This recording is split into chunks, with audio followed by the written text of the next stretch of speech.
What's going on, guys? Welcome to Inside the Horseshoe. My name is Matt, and the Indianapolis Colts lose to the Houston Texans 23-20 in a pretty aggravating game, if I'm going to be honest. I'm going to share my thoughts real quick, but before I do, if you're new, if you haven't already, I would greatly appreciate if you would click that subscribe button.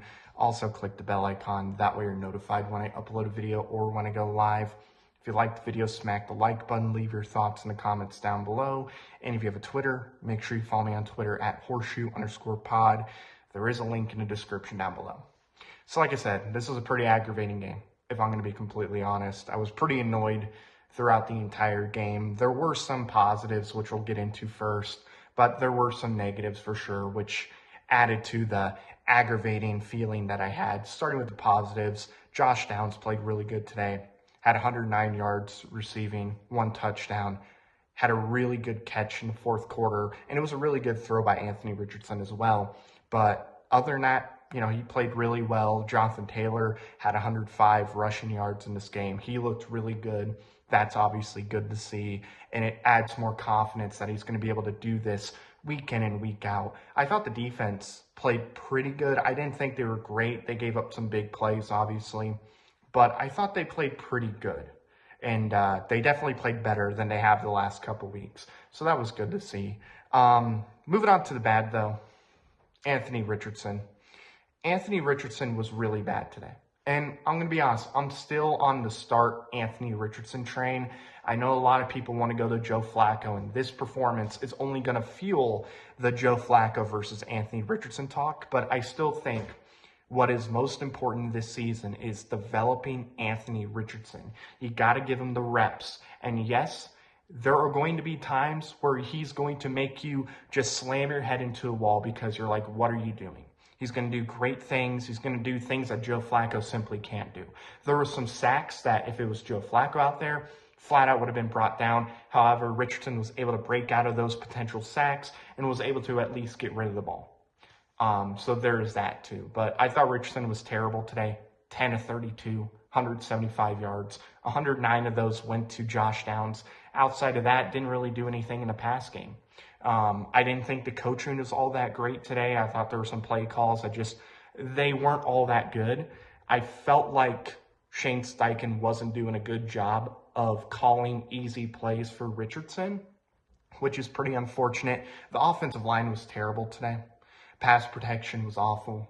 There was multiple times Houston was able to get pressure on Anthony Richardson, and that's unfortunate. The offensive line has to play good football. Quinn Nelson had 3 false starts just on him, which you don't normally see very often.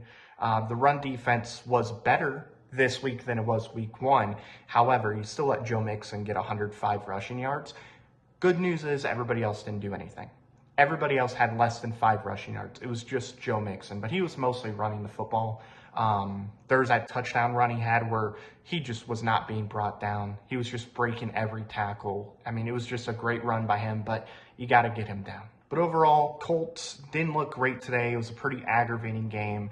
Clearly, we're not there. With Richardson, again, I'm on team play Anthony Richardson because you got to give him those reps. However, he has to develop. He has to play better. If we get to week 18 and Anthony Richardson looks like this, you have to at least imagine that there will be some conversations of, is he really the guy for us, or did we make a mistake and we just need to go and draft a quarterback, whether it be in the 25 draft or 26 draft. Either way, if we don't see much improvement from Anthony Richardson next year, if he's still the starting quarterback, he's on the hot seat. Because if he does not improve, we got to go out and get a different quarterback. Because the quarterback is the most important player on the team. You need a good quarterback if you're going to be a playoff team. Richardson is not a good quarterback right now. Will he become one? We'll see. I have confidence in Shane Steichen that he can develop Anthony Richardson. But if he can't develop him, then I think it is something that you have to have conversations about, whether you move on from him or not. So That's going to do it, guys. Thank you very much for watching this video. If you're new, if you haven't already, I would greatly appreciate if you would click the subscribe button, click the bell icon so you're notified when I upload a video or when I go live. If you like the video, smack the like button, leave your thoughts in the comments down below. And if you have Twitter, make sure you follow me on Twitter at @horseshoe_pod. There's a link in the description down below. Thank you very much for watching. I've been Matt, Bleed Blue. We'll see you next time. Bye-bye. Thank you very much for watching this video. If you like it, make sure you watch one of these other two videos. They're cool. Also, if you're new, please click the subscribe button as well as the bell icon. I greatly appreciate your support.